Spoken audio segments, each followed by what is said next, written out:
Assalamu alaikum туугандар.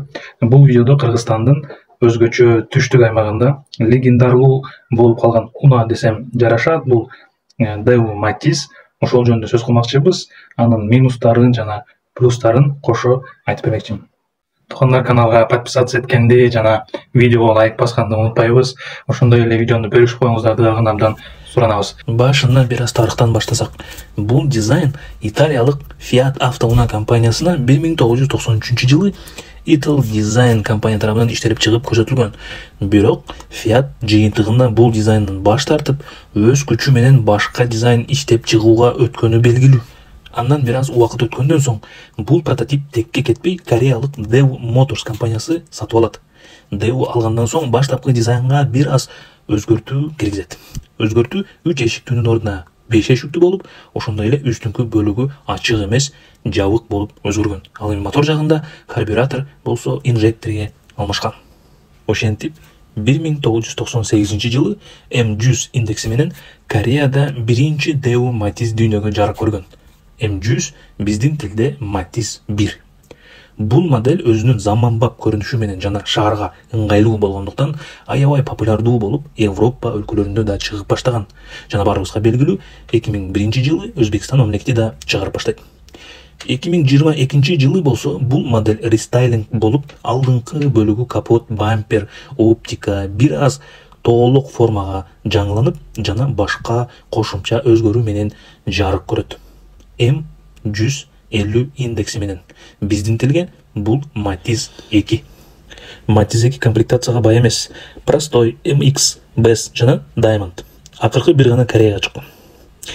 Мотор жагын айта турган болсок, биз жакта эң эле көп учураган бул 0.8 объем менен 3 цилиндр 52 аттын күчү бар. Ошондой эле Best комплектациянын 1 объем менен да чыккан. Бул 4 цилиндр 64 аттын күчү бар. Жана 1.2 объем менен да болгон. Алар бир гана Кытай өлкөсүндө өздөрүнө чыккан. Биз жакка келбеген. Daewoo Matiz негизи шаардык эконом унаа деп аталат. Бирок бензиндин расходун, чыгымын эсепке алсак, бул башка унаалар бензин ичсе, Matiz болсо мотордун көлөмүнө карабай жөн эле алып келет. Коробка механика болсо 100 чакырымга шаар ичинде 6-7 литр ичет. Трассада 5-5,5 литр. Бул орто эсеп менен алганда, эгер автомат же Кореядан чыккан унаалар автомат эмес, алар вариатор болуп чыккан, алар болсо 7-9 литрге чейин ичет, кышына 10 литр деле ичип коет. Матиздин бир гана алдыңкы дөңгөлөктөрү тартат. Арткы дөңгөлөктөрү жөнөкөй араба десек болот. Дөңгөлөктөрдүн размери, көлөмү 13. Салонуна өтө турган болсок, ичинде көзгө жагымдуу, ыңгайлуу, баары түшүнүктүү. Минималдуу керектүү нерселер орун алган десек болот, жарашыктуу дизайн менен. Matiz көлөмүнө жараша ичи деле жакшы. Кээ биринде отургучтардын материалы велюр жана эко-кожа. Гидравлика, кондиционер, айнектери төртөө тең электропакет комплектацияга карап учурайт. Жогоруда айтып өткөндөй, ар кандай комплектацияга карап. Заводдон шумоизоляция жок. Айдап баратып сырткы дөңгөлөктөрү жана бардык ызычуу ичине угулат. Подвеска дагы жумшак эмес, таштак жолдо майда таштагын сезилип калат. Бирок абсолюттук плюс жагы бул печкасы аябай сонун иштейт десек жарашат.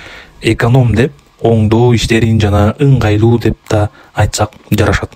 Анткени каалаган устаканага алып барсаңыз, устасы жана тетиктери оңой эле табылат. Жаңысы деле, эскиси деле тетиктери аябай көп жана кымбат деле эмес. Matiz бул албетте шаардык уна. Көлөмү да чоң эмес, жолдо да шамдагай. Кичине жайга деле токтотуп кое беребиз. Бирок эң негизгиси каалаган жерибизге айдап барып жетебиз. Ушул убакка чейин жашооду далилдеп бүттү. Жана жаңы айдоочу күбөлүк алган адамга үйрөнүүгө аябай туура келет, ыңгайлуу. Ошондой эле жалпысынан чыгымы чоң эмес. Туугандар, каналга подписаться эткенди жана видеого лайк басканды унутпайбыз. Каналга каттал элек болсоңуз, катталып коюңуз жана коңгуроonu басып койсоңуз, кийинки жаңы кызыктуу видеолорду өткөрбөйбүз. Сиздер менен Кубаныш, саламатта болуңуздар.